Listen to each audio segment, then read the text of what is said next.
Welcome to Stories from the Hearth, the podcast for tall tales and fantastical fiction. Short stories, the likes of which you might once have heard a wandering bard tell to a group of villagers gathered around the fire. Each episode will feature a brand new story written and performed by me, Callum Bannerman. Historical, romantic, science fiction or fantasy, these are tales to transport you. Doorways into another world.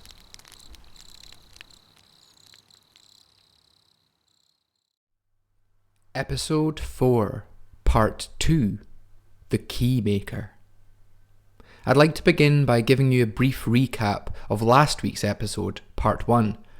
Just quickly though, I'd first like to thank two of my top tier patrons, my sister, the proficient poet Ruthie Bannerman, and my brother, the skilled storyteller Mully. On top of early access to every episode, shoutouts, bonus content and behind the scenes insights, as well of course as supporting the podcast, they have earned themselves a host of other Patreon perks. If you would also like to earn perks and support the podcast while you do so, please do visit our Patreon by hitting the link down below or heading to patreon.com/Stories from the Hearth podcast. Now for last week's recap. Last time in The Keymaker, we watched on as a writer kissed his husband goodbye before sitting down at his desk and beginning to write. But the story which he told soon took on a life of its own. Junlei, the writer's protagonist, finds herself facing an old and disused library to which only she has the key. Turning it in the lock, however, and she opens more than just the library door. Suddenly transported to another, darker time, a violent time in China's turbulent history, we last see the writer being dragged away by an angry mob, whilst Junlei, alone in her grandfather's mysterious library, discovers a book which seems to tell the story of her life.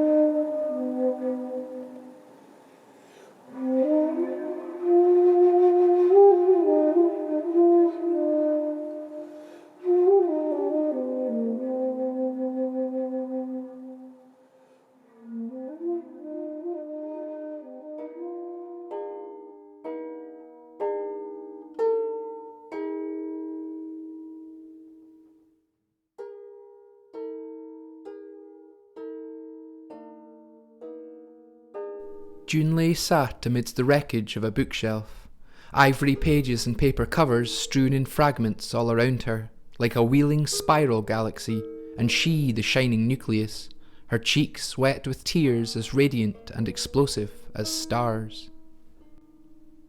Excepting the first few pages of The Keymaker, an unfinished novel in which it seemed she was the protagonist, she had found no other mention of her name, nor of the names of anyone she knew in any of the author's other work. Her search had proved fruitless. It had only driven her to distraction, the desire to make sense out of her peculiar situation fueling her frantic behaviour. Now, her energy spent, she sat quietly weeping. Her tears had long since lost their emotional sting, but still they fell, a monotonous drip, drip, drip that resounded through the empty library like the tolling of a bell.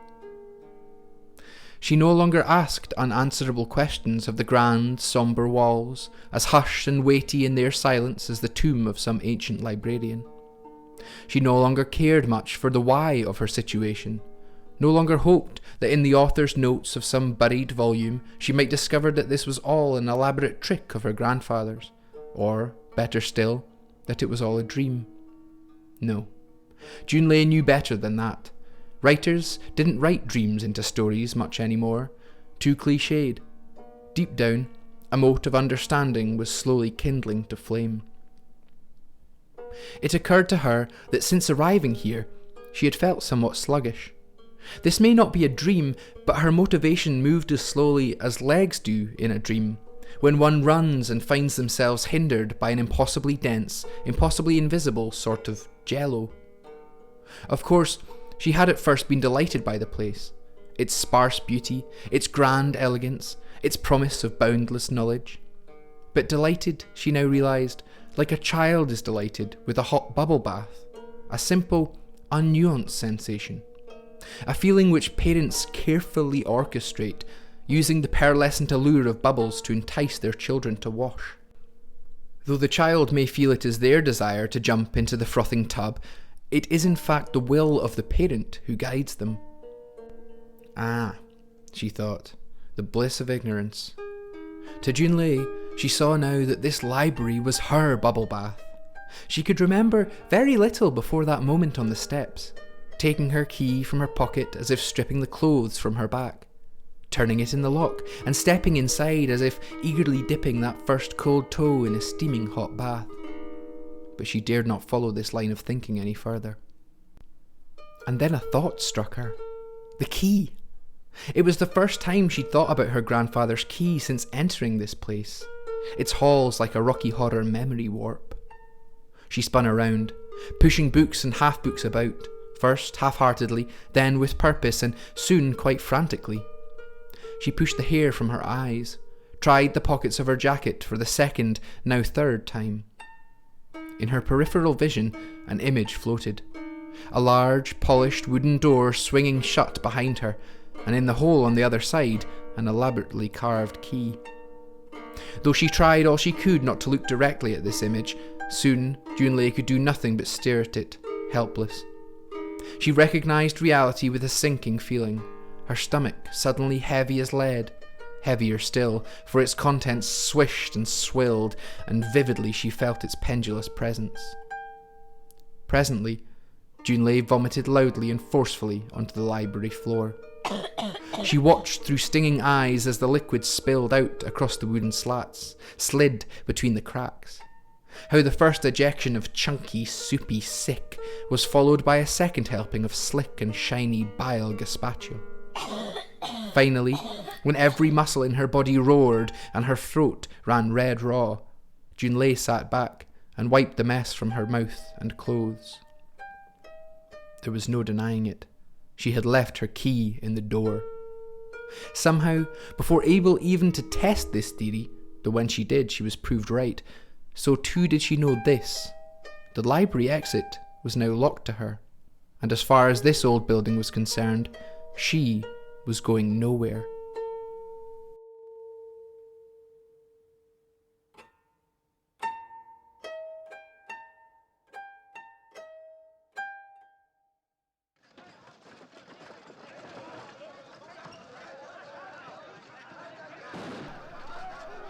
The writer's legs throbbed with a baritone pain. It felt as if the guards had sewn stones into his musculature. A faint memory of a favourite childhood fairy tale sprang to mind at the thought. The idea of dispatching the baddie by filling him up with stones. It seemed novel to him in his youth, but now, feeling that very same weight in his own muscles, he was newly repulsed by the fable. Wolf or man, what a horrible way to go. The ache was not secluded to his legs, however, for in his back and hips too raged the dual pains of weariness and spasm. For some hours now he had cycled through a process of relaxing one muscle group at a time, resting his weight on the right leg to let the left leg rest, focusing his centre of balance in his knees to rest his hips, and vice versa. But now he no longer had the mental composure to keep it up. The immense roar of the crowd gathered excitedly in Drum and Bell Tower Square, a roar which one might have easily mistaken for the jubilant clamour of a coronation ceremony, or comedy club, or concert crowd under different circumstances, had, thankfully, become white noise at this point. Aside from the odd person climbing up to spit in his face or yell in his ear, the writer found he could exist in a sort of desensitised purgatory, halfway between sleep and death, or at least that's how it felt. He had no idea how long he'd been standing there, swaying like a pine tree in the breeze. but he knew that when once it had been morning and he had sat typing at his desk, with congee juices drying in his beard, now it was dusk and night approached. Around his neck was hung a placard, the weight of which seemed to grow with each passing hour. He could feel the heat of rope burn on the skin of his neck, agitated whenever some passer-by, wishing to publicly display their allegiance to the party, grabbed or tugged it, just to see him wince, to hear him cry. On the board were painted in large characters a set of antiquated terms. Some of them the writer had rarely seen written, and even then only in history books. The characters spelled out a dog-eared approximation of his name, all the better for highlighting his foreignness. Following this, they read, bourgeois writer, intellectualist, capitalist roader, caught attempting to slander our great chairman Mao, the red sun in our hearts, the saviour of our people.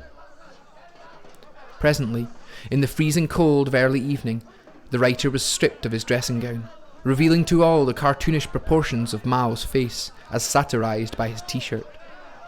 He could no longer feel the last half of his feet, and his ankles were swollen in the frost.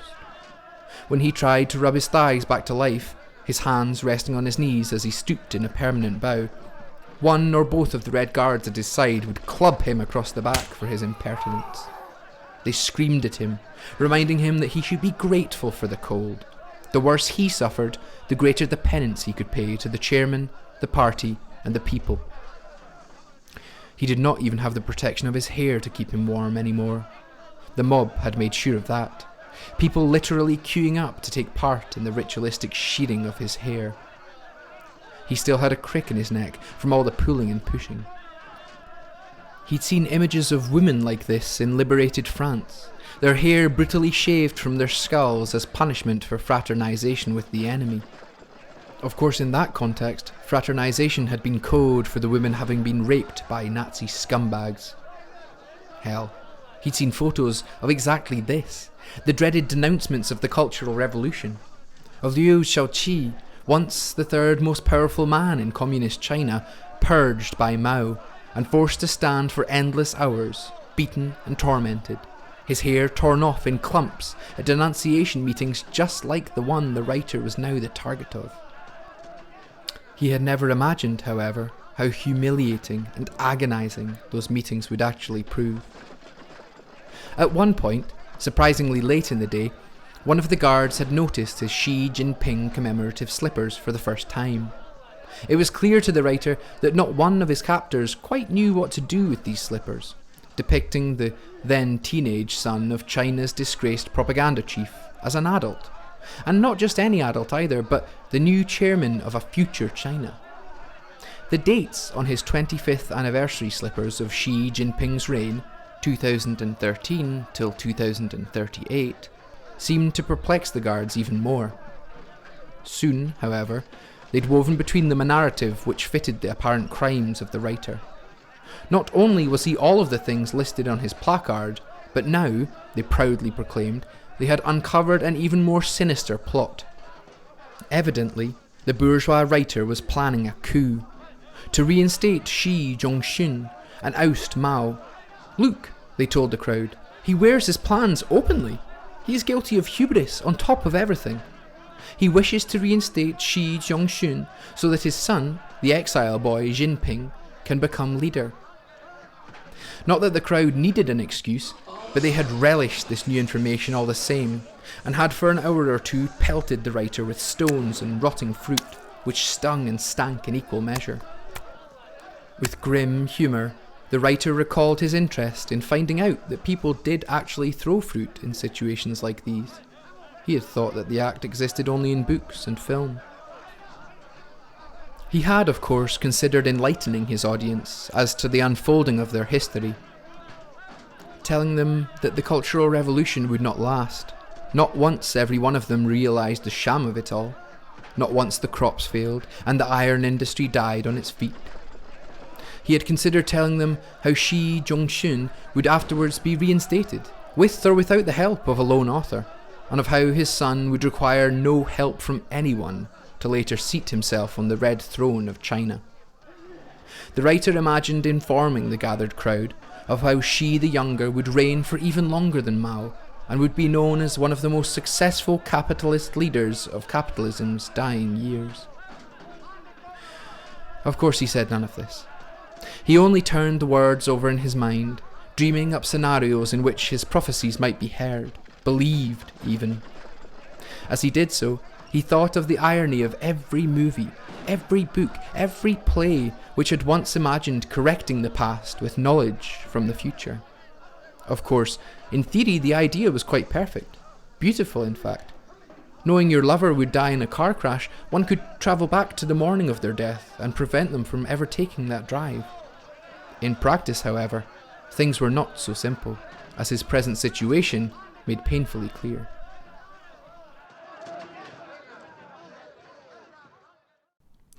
Just a blur in the peripheries of his teary vision, the moon, crescent and sharp as a scythe, rose and fell as the dreary hours passed him by.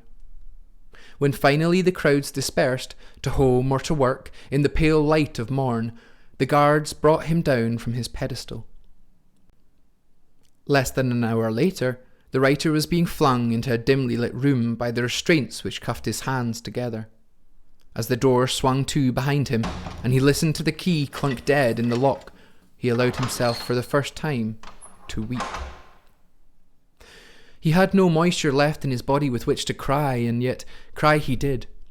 And though it pained him unspeakably, he could not help the heaving breaths and shaking shoulders which accompanied his grieving. He thought of two things mostly. Of his husband, of course, the man's affection, often reluctantly imparted, yet all the warmer for it. And when he hugged him, the writer would breathe in that uniform stench of the hospitality industry, worked deep into the man's chef's whites. But he also thought of osmanthus honey cakes, baking in the ovens of Xi'an's Muslim quarter. That familiar pungency of sweetness had, this morning, been his one proper anchor to the Xi'an he knew. He thought of his first date with his husband, on which they'd shared a popsicle-served slice of the cake and laughed at the sticky mess it made of each other's cheeks. And he remembered the kiss they'd shared by the city walls, nervous and fleeting and tingling as is the nature of budding love. In a prison cell in communist China, the writer thought of these things and wept.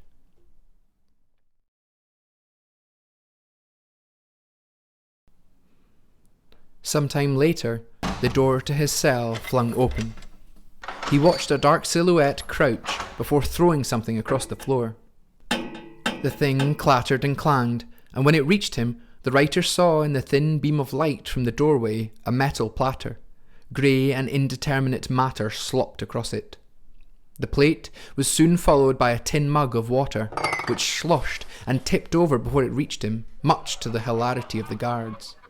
Shamelessly, the writer dived for the cup, and finding it mostly empty, began immediately to suck the moisture from the concrete floor. It tasted faintly of feces.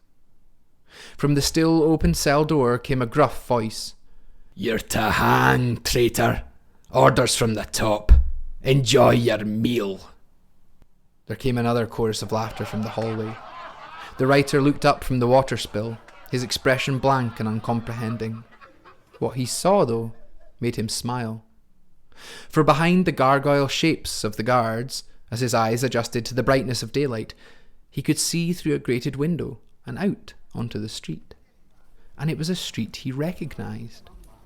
Across the road, on the corner of a 2-story building, he saw his second-floor apartment. For a split second, the writer thought he could see his home as it was in his own time, with a big bay window, double-glazed, curving above the signage advertising the arcade around the corner. He even thought that he spied the withering plants on their windowsill, still clinging to life despite his husband's best attempts. The sight of a horticultural holocaust is what he used to call their living room, watching wickedly as his husband's lip would curl defensively. It took the writer a moment to see his apartment in its current state, wooden and squat, with windows set at sharp 90-degree edges, still many years from being torn down and rebuilt in stone and concrete, glass and metal and plastics. Many generations before its occupants would be able to idly watch commuters in their passage across the intersection, or call grocery orders to Mr. Jung as he stood smoking on the sidewalk. All the same, the miraculous discovery that he had somehow been imprisoned so close to his own home stirred a smile on his tired face. Completely distracted, the writer didn't notice the guard's laughter drawing to a silence, didn't notice the boot until it was connecting with his jaw and he was sailing back through air to hit the concrete with a glottal stop. As the world faded from view, an idea began to form.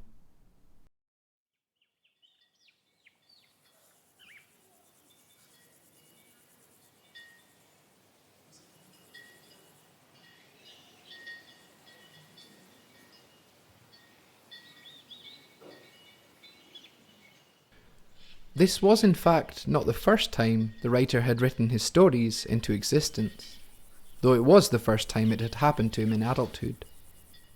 As a child, playing in the vast cave systems of his native Kazakhstani mountains, the writer had marvelled at the ancient paintings scrawled across the walls. Horned and ferocious beasts, or big lumbering livestock. Tall trees, arid plains, great flowing rivers which round the cavern walls, carrying images of people and their histories as it went. Warriors with spears and bows fighting other men, or women with exaggerated bosoms dressed as priestesses and seers, communing with the stars or birthing the children of the gods. Before his family had been selected for educational relocation to the Chinese mainland, the writer had spent his countless unchecked years of boyhood exploring and reimagining the stories these paintings told. He remembered his father explaining to him how ancient those pictures really were, how with just chisel and die, the very first settlers of their land had immortalized their journey, so well that even in the boy's time, still their story could be told. The idea of telling a story that could last even half as long as that had fascinated the writer ever since. After school, and during the long, dry summer months, the writer, as a child, had enjoyed guiding his friends through the caves, giving the god figures names, and weaving new myths about them, telling of how far the horned deer could leap, or how vicious the jaws of the lions could be. When his friends didn't believe him, the writer would sneak off down some squat tunnel which only he knew about, and would from there roar or snarl or boom in his deepest voice, speaking a nonsensical language which he hoped his friends would mistake for God-speak. Sometimes, though, when his friends listened the most intently, and he, buoyed by this, told his stories most voraciously, with a passion and skill uncommon in a child, it had seemed as if those beasts and beings really had come to life, prowling and stalking the deep ways of the mountainsides in search for little boys and girls to eat.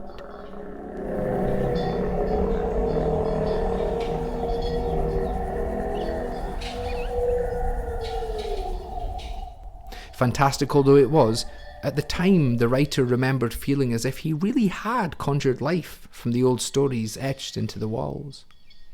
In adulthood, he had since discounted those memories as childhood fancy, but now, bruised and bloodied in a holding cell of the communist state in the midst of a cultural revolution of his own writing, he was not so sure.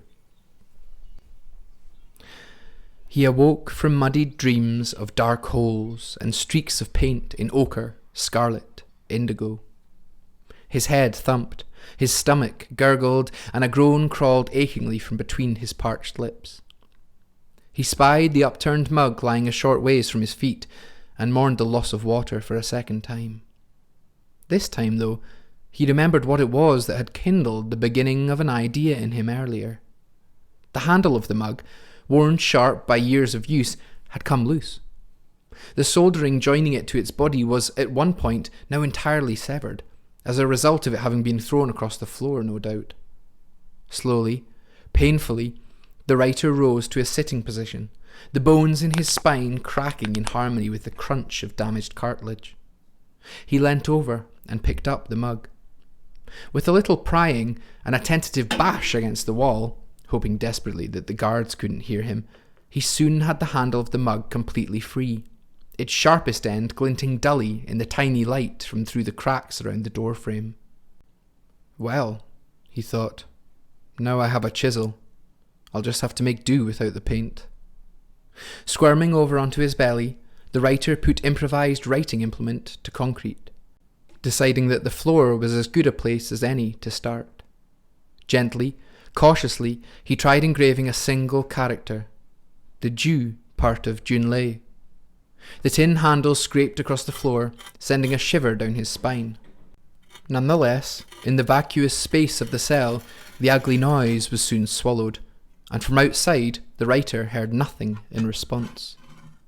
And so, training his mind as best as he could, he began once more to write.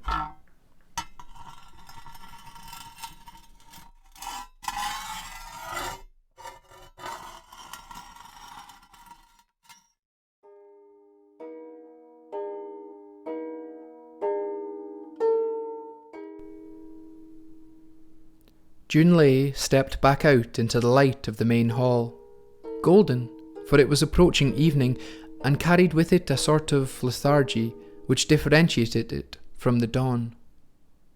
It felt good to move her limbs again, stiff after the hours she'd sat mourning the loss of her grandfather's key. She had no concept of time, not knowing how long she'd lost herself to despondency, though she was glad to see the day had not yet turned to night.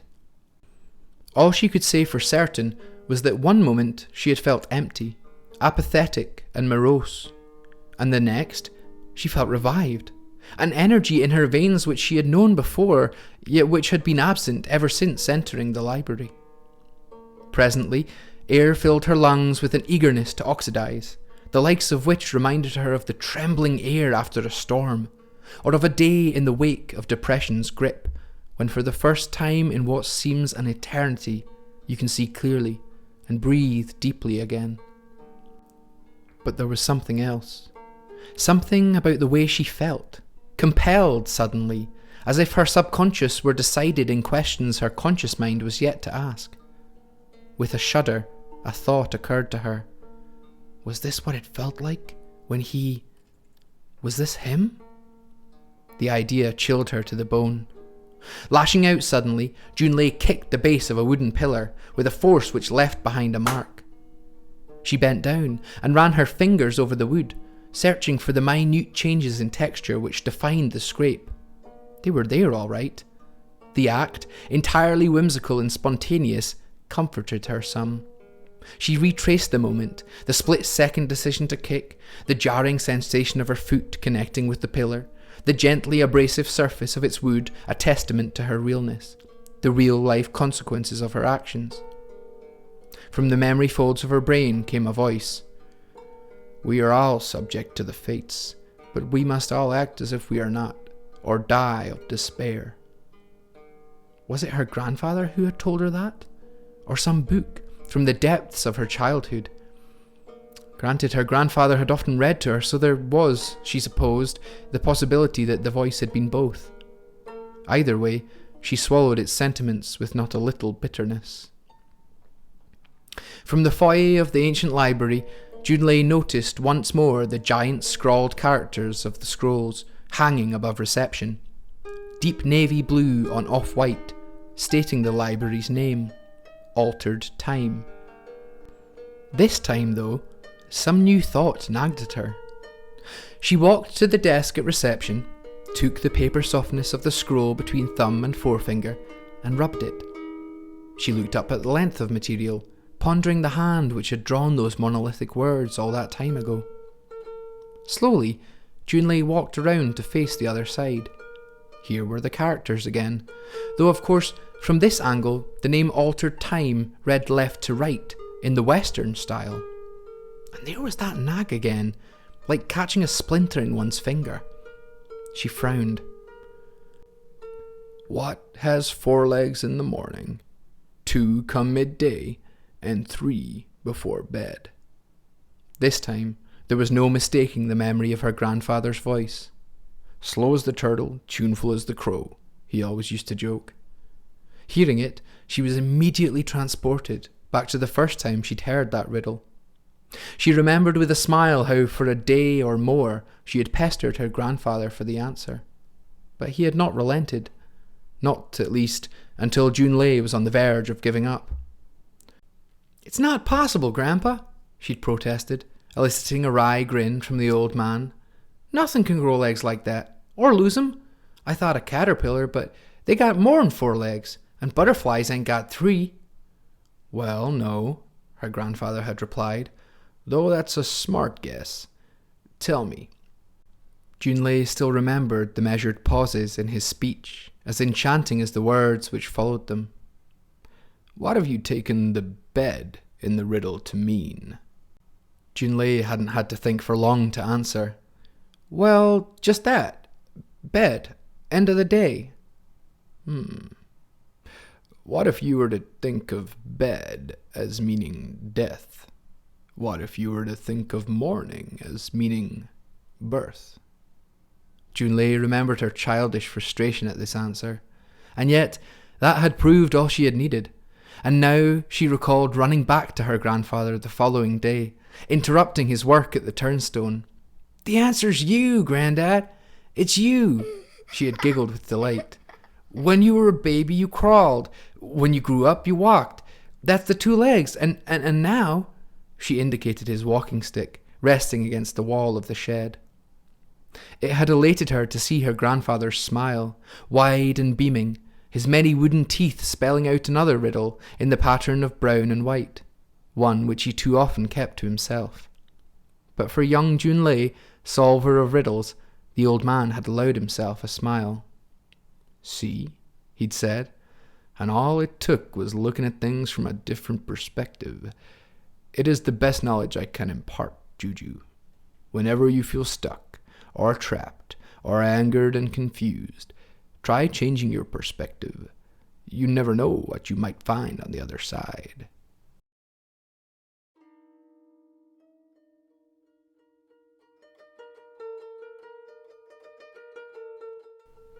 In the towering hall of the library, she grinned and shook her head. "You devious old bastard," she whispered. Junlei stepped further back, further and further from reception, until from her new perspective, the hanging banners framed the great entrance door between them. She let her eyes blend in and out of focus in rhythm with her breathing, not actively searching for any one thing, but allowing whatever it was she might see come to her. Now she closed her eyes, breathed in, breathed out, opened them again. She laughed. There it was, clear as daylight. Where the walkways of the upper floors arched in bridges over the shape of the entranceway, 2 further banners hung, painted the same blue on cream as those by which Junlei stood. On these, however, were 2 new characters. From just the right angle, the banners at reception and the banners above the foyer formed a sort of sentence. Read left to right, in the Western style, they were a jumbled mess. But then, who had told her to read them that way? Clearing her mind, Junlei instead read the characters afresh, and they read thusly: 谨慎地改变时间. Alter time with caution. And easy as that, the riddle of the library was finally solved.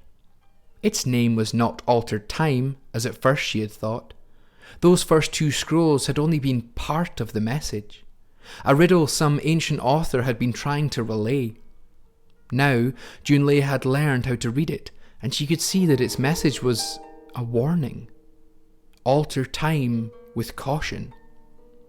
Confusing as the message was to Junlei, who was not to know of the fate of the writer, she was still comforted, feeling closer to the truth than she had before.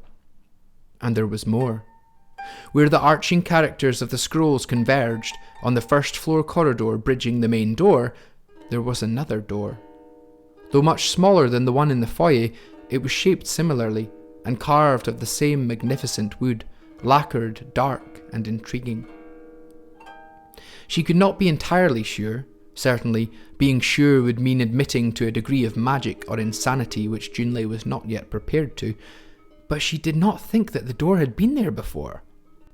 After all, no other floor had a room above the foyer, and she had already explored all the other antechambers this vast mausoleum of learning had to offer. But no amount of doubt could have curbed the speed with which Junlei took to the stairs. She felt drawn, magnetically pulled as if by some unseen force. Reaching the door, she paused, her hand on the handle. That invisible power she could feel, twisting and turning her like a marionette, clashed with her own impulse to turn and run. Her whole body vibrated, every molecule of her, every atom tense with the energies of conflicting instruction. She had never felt like this before. In fact, she was sure few people had ever felt like this before. Junlei was a fierce woman, ardently independent, yet try as she might, she could not deny the feeling that her hold on reality was slipping, giving way to the gentle yet panicked energies of that incorporeal other, of the writer, carving out her story. At last, she surrendered to him, her will too weak to fight any longer. Turning the handle of the mysterious door, she stepped inside. The room was utterly bare. There was no window to let in light, and the atmosphere was close, compact, tense. And yet there was little to stimulate the senses. No smells lingered, despite its supposed age. No sounds of scattering rodents, nor of the street onto which the room must surely have backed. No shapes made distinguishable enough in the light of the single candle for Junlei to have imagined their feel. It was a room which had been constructed simply, and quite deliberately, to serve its singular purpose. And as Junlei closed the door behind her, that singular purpose turned from his silent work at the vice and wheel, and took her in his gaze. He was younger than she'd ever imagined him being, his frame lithe and athletic, his complexion suave, though less tanned than in his dying years. On his face he wore a neat moustache, which framed a pair of eyes, pearly and hazelnut, still yet to develop the astigmatisms which would later give cause for glasses. In the man's hand he held a short shaft of iron, ballooned at one end into an oval handle, and at the other, finishing in a complicated series of opposing teeth. The Keymaker gave a little frown, followed by a smile wide with recognition, his teeth clean and brilliantly cream. "Juju?" quizzed the man, and unable to stop herself, Junlei ran straight into the arms of her grandfather.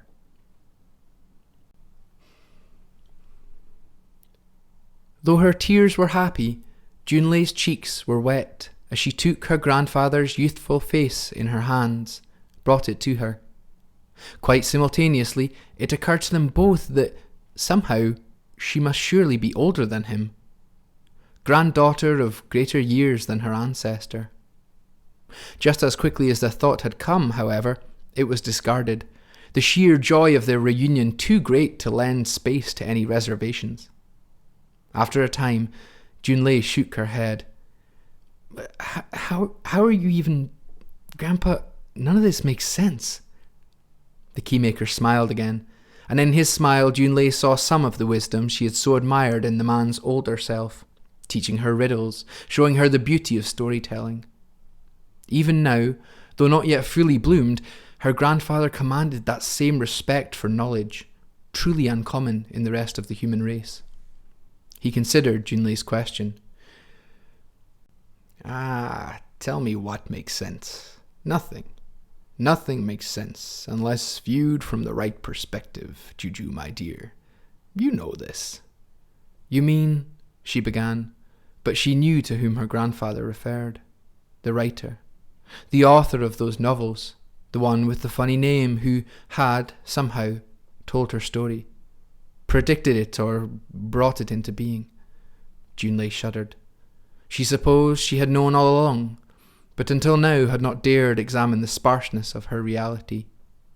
Even now, some part of her held out against this most tremendous and cataclysmic truth. "Here," said her grandfather, the Keymaker, I am to give you this.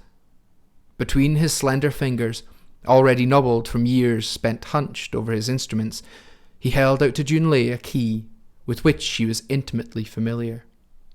It was exactly the same as that which she had left behind on the other side of the library door, and yet not exactly the same. Here, at the head of the key, a change had been made. Either side of the head, in between those two frighteningly intricate rows of teeth, were etched a set of characters. "But how?" started Junlei. Her grandfather reached across, closed her hand around the key. His touch was gentle, yet assured, and in it she felt a familiar warmth, the kind which cannot be earned, only inherited. "Next time," said the young man, "you will remember the meaning of these letters." And as he said so, he raised her arm for her, so that the key was illuminated in the weak, buttery candlelight. By its fluttering light she read the following letters: JDGS. 今天的改变时间. Alter time with caution.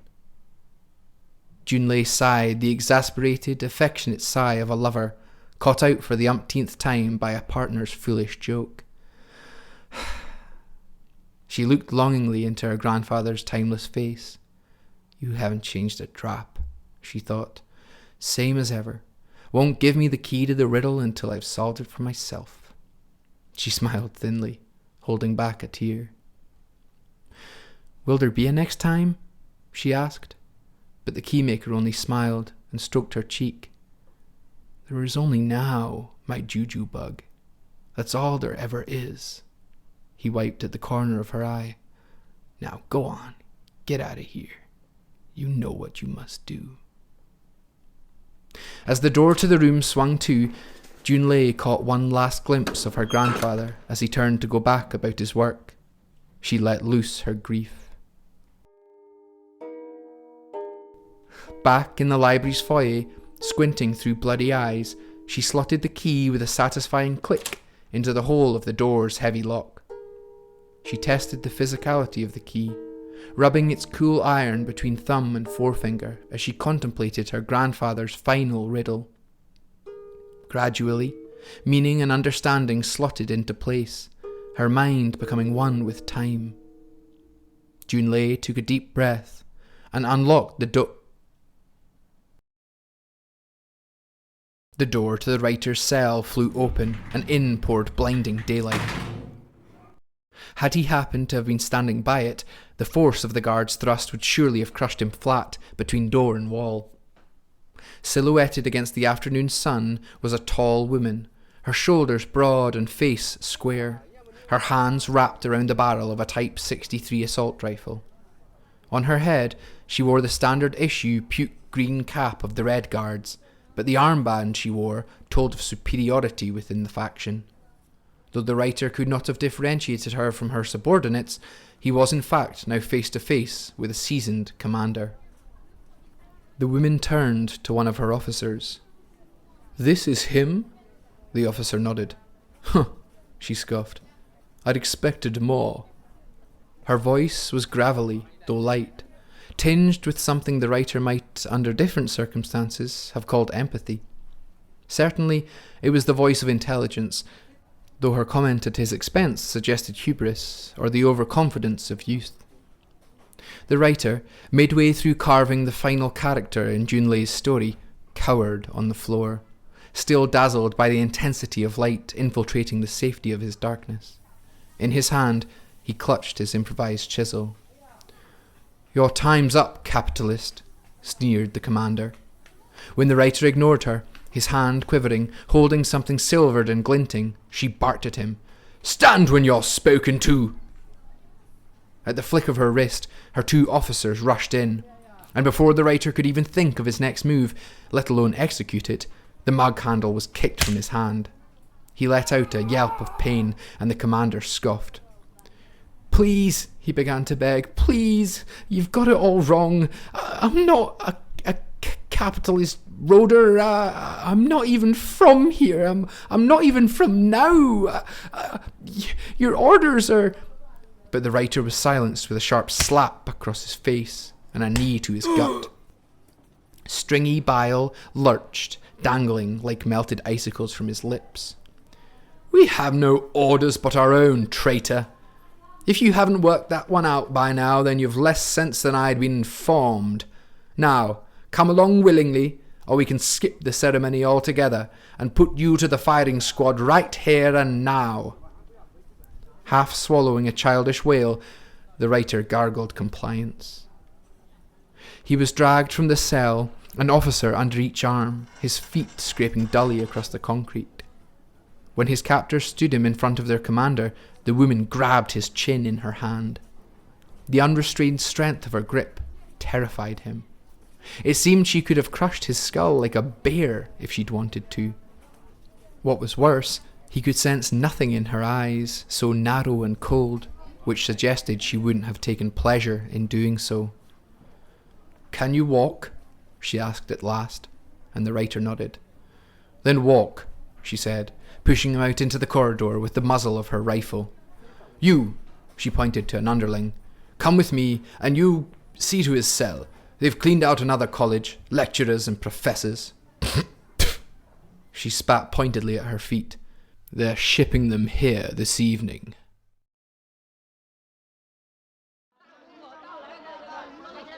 As the writer stepped barefoot into the freezing mud of the street, he heard someone exclaim from back within the cell block. The words, however, were lost amidst the clamour of a gathering crowd, or rather, procession. For as he got his bearings, the writer realised that he was being herded into a long line of people. Aside from the armed guards marching down the sides of the colony, the procession was entirely comprised of others like him, so-called capitalist roaders and counter-revolutionaries, which he could quite easily surmise from the boards hung around their necks. Before he knew it, he too was being dressed in board and dunce hat, and kicked unceremoniously into the midst of the group.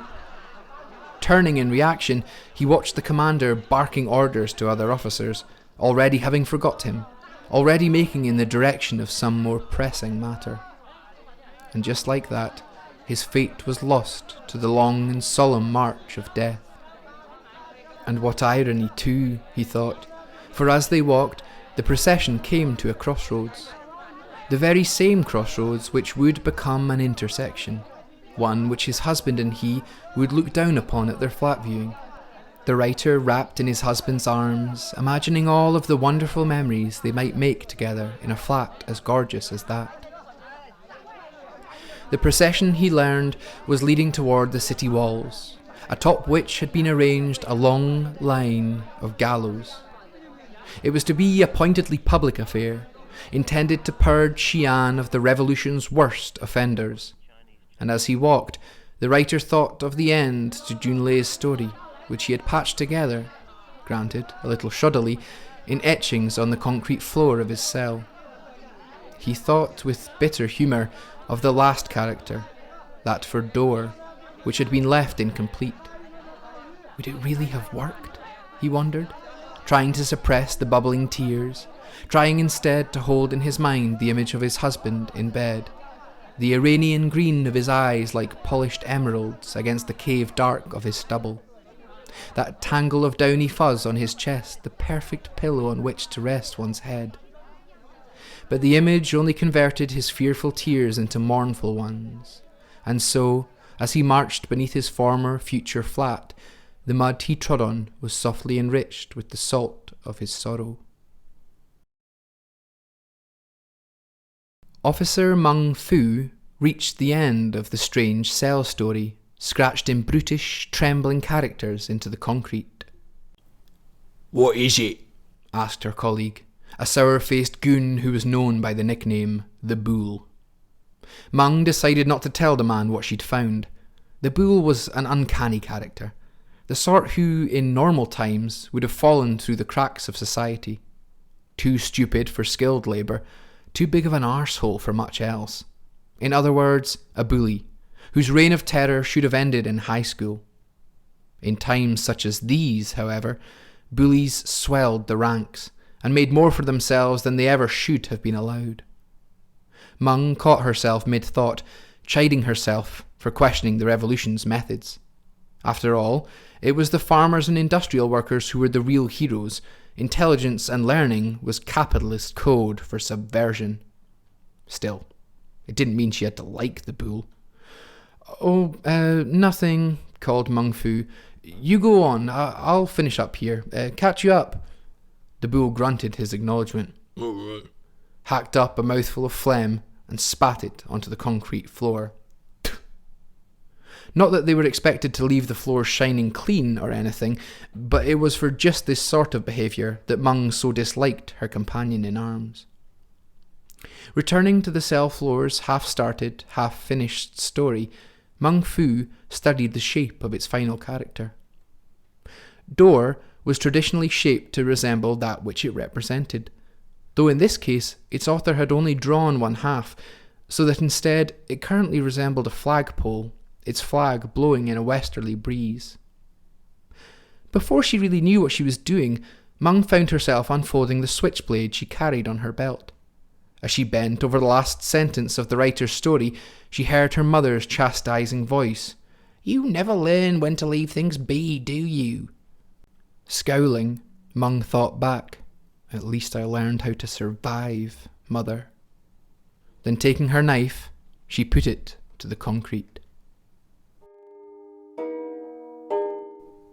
Junlei stood frozen, her arm rigid as if in death, her mind blank. To all intents and purposes, she had become but another feature in that vast, unaging library. Only her eyelids moved, fluttering as if asleep. Behind them, she watched the slow, pendulous happenings of another world.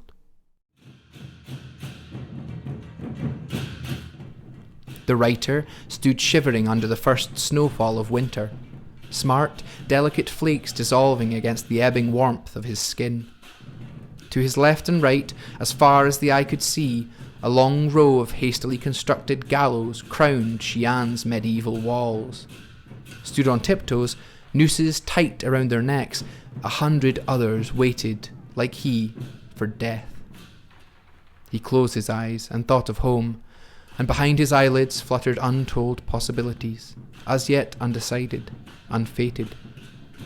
Of a sudden, on him fell the welcome light of the sun, and opening his eyes he found to curious delight that the clouds had briefly parted, revealing to the quaking eyes of the damned both a sun and moon, majestically framed against the evening blue.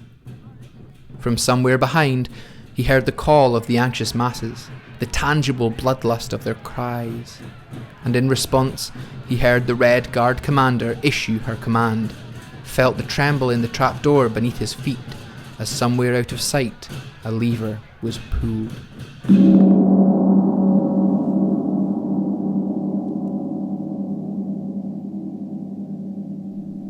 With the concerted efforts of an obsessive-compulsive, Officer Meng Fu drew her knife across the concrete in one final, conclusive stroke. Junlei, a tiny, fluttering fragment of life charging her muscles at the last, smiled into the darkness of the library foyer and turned her grandfather's key in the lock. In the bleak and undefined regions of the universe, where possibilities swarm and scatter in the form of lost electrons, and all reality is subjective, a quantum immersion of chaos and chance, the particle soup from which all life must originate and to which all life returns, from this vastness of potentiality emerged a new dawn. Around the writer's neck, the horrid length of rope tightened, and then fell away, returned to dust. The writer dropped to his knees, the air knocked from his chest. He gulped back lungfuls of oxygen, and his tear ducts stung. Opening his eyes against a sudden brightness, he could not understand what he saw. The ancient walls of Xi'an's city centre still ran away from him in either direction, but the gallows were gone. In fact, barring the blue stone of its construction, almost nothing about the walls was the same as it had been just moments before. In place of the gallows were notice boards and pay-per-view telescopes. In place of the condemned prisoners of Mao's Cultural Revolution were a countless gaggle of tourists. Even the Red Guard were all gone, excepting a single imitation cap worn by a lone young white man who either didn't know or could not comprehend the history behind it. Peering over the parapet in the direction of Drum and Bell Tower Square, the writer found his horizon blocked.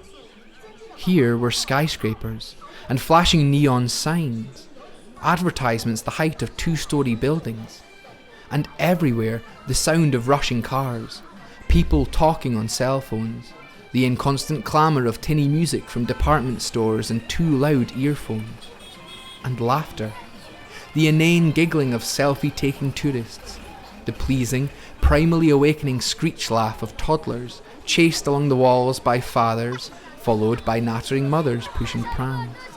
And litter too. Not propaganda posters or the disused denunciation boards of disappeared millions, but crisp packets, disposable chopsticks, bubble tea containers, and the half-cylinder tubs the ladies at the foot of the walls sold stinky tofu in, the black-blue juices of the delicacy still fragrant in the morning sun. In all his life, the writer had never imagined he would be glad for such a garish sight. He hardly dared think it, but somehow he knew it to be true. He was home.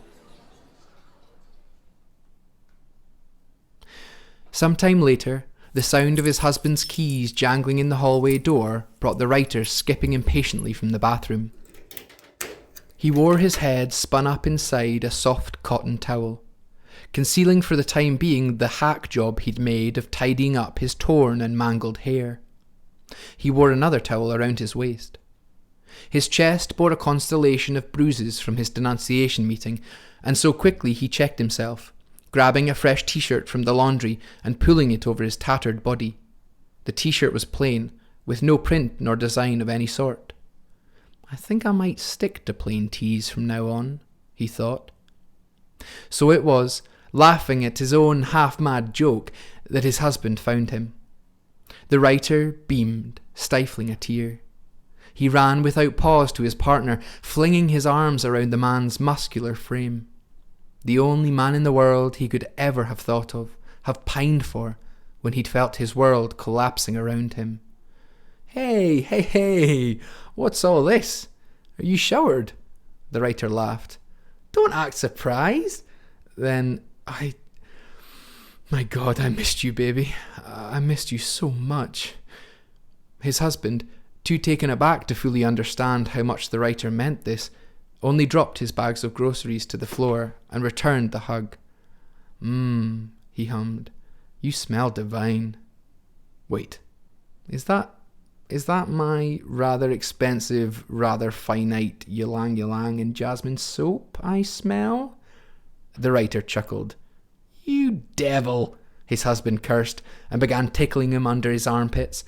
The writer laughed, wild with pleasure, before succumbing to the pain of his injuries.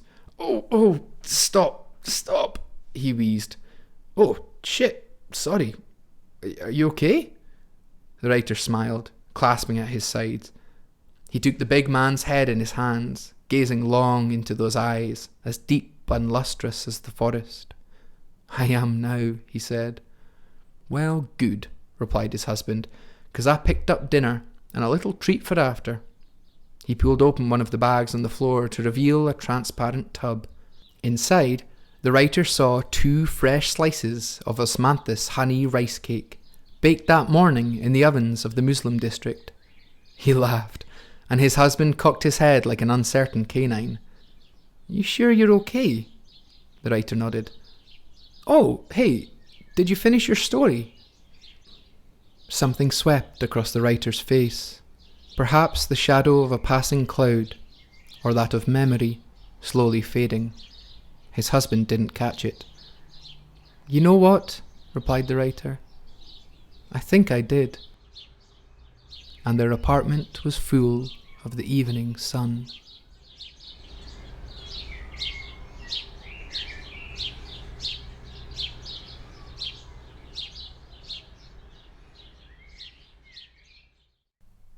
A further shout out to 2 more patrons of the podcasting arts, the novice narrators, my mum, Vivian Bannerman, and my gran and papa, Sandy and Jane. Thank you both. Thank you for listening to Stories from the Hearth. If you liked what you heard, please do subscribe, follow, and share this podcast with friends, family, and anyone you know who could use just a half hour's respite from the chaotic energies of the everyday. If you wish to support the podcast, please consider heading to my Patreon by hitting the link in the description. Similarly, you can check out the podcast's Instagram, Twitter, and website via the links below.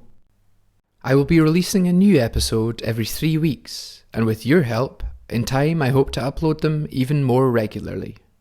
I've been Callum Bannerman, and you've been listening to Stories from the Hearth.